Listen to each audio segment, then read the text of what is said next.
Inamin ni inamin ni Alan Peter Cayetano kahapon, ah, inamin ni Alan Peter Cayetano na malaking kawalan sa kanya, sa kanila, si Marcoleta. Ang tinutukoy niyang kami ay yung ano, sila na mga nasa minorya. Hmm. Yung grupo nila Amy Marcos, Padilla.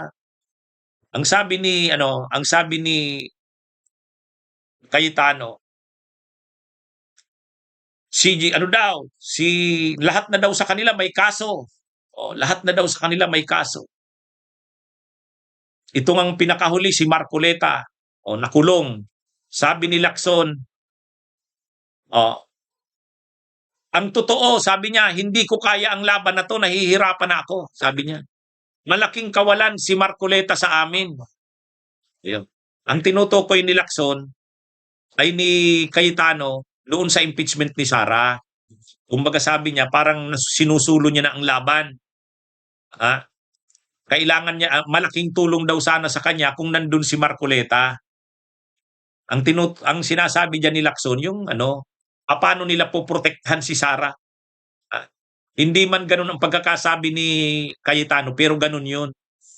Kasi para sa kanila, ang impeachment, kakampi sila ni Sara, yung ibang senador, kalaban si Sara. So para sa kanya, dapat may mga katulong siyang senador para protektahan si Sara, ipagtanggol si Sara. Yun naman ang ginagawa ni Cayetano sa kanipia, sa kanila Ruben Padilla, Amy Marcos.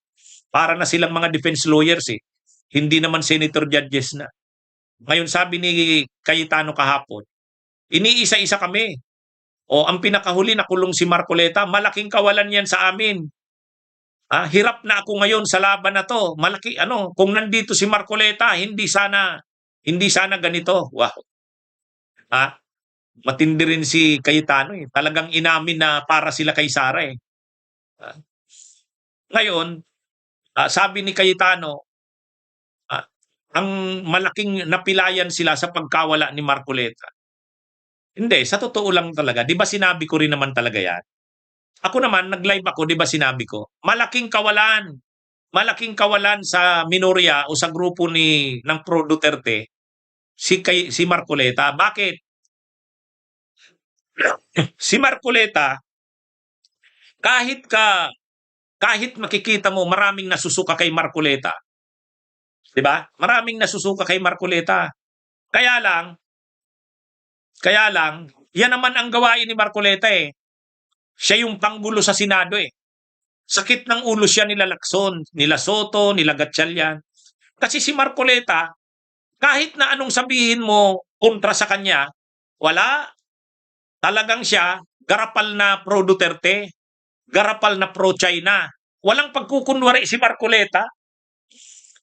Kumbaga siya, pro Duterte, pro Sara, pro China. Tingnan niyo ang mga stand niya sa China, di ba? Pinagtatanggol niya. Siyempre sinasabi niya hindi siya pro China, pero sus naman. Pagdating sa West Philippine Sea issue, grabe ang mga sinasabi niya. Kaya nga napipikon si Lacson sa kanya Ano ba tong senador na ito? Walang delikadesa, wala nang hiya, talagang garapal, wala nang pagkukubli. Ganun katindi si Marcoleta. Arrogante, mayabang. Yun ang kailangan ni Cayetano.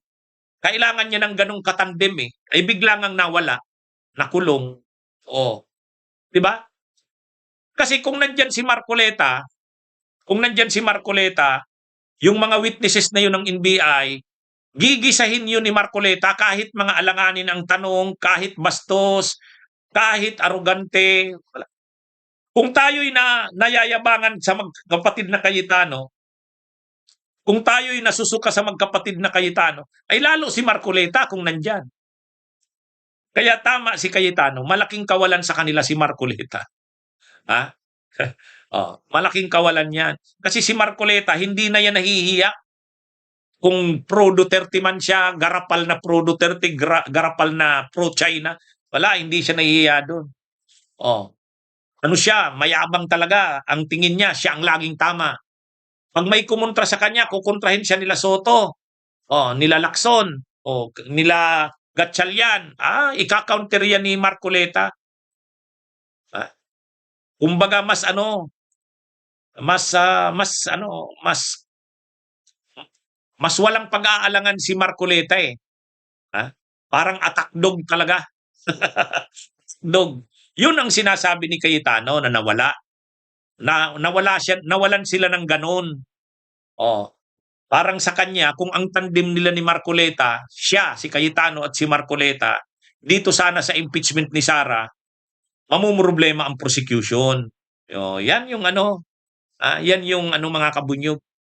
Kaya lang, yan na din yung leksyon kay Marcoleta.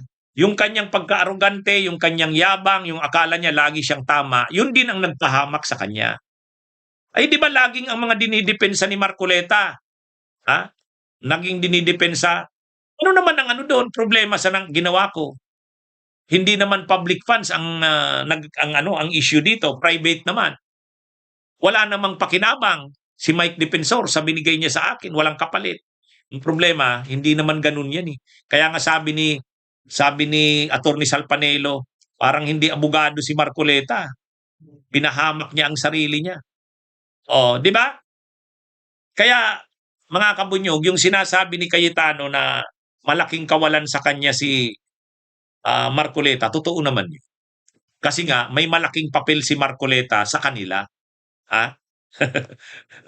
Nung nanalong senador si Marcoleta, alam na natin kung anong mangyayari sa Senado. Magulo.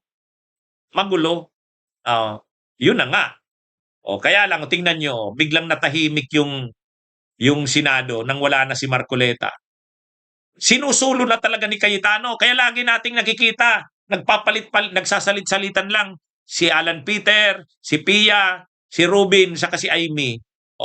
Sila na lang. Nakakasawa na ang mukha ng magkapatid na Cayetano. Bakit sinusulo na lang halos ng magkapatid na Cayetano? Tama si Cayetano. Nawala kasi si Marcoleta eh. Malaking kawalan sa kanila. Okay. Mga kabunyog, mga kabayan, magandang araw sa inyong lahat. Mabuhay po tayo. Bunyog, halikan na kasama ka. Bunyog, kapag buklod ay may pag-asa. Luzon, Visayas, Mindanao, isa ang pananaw. Sa bagong Pilipinas ang bunyog isisigaw.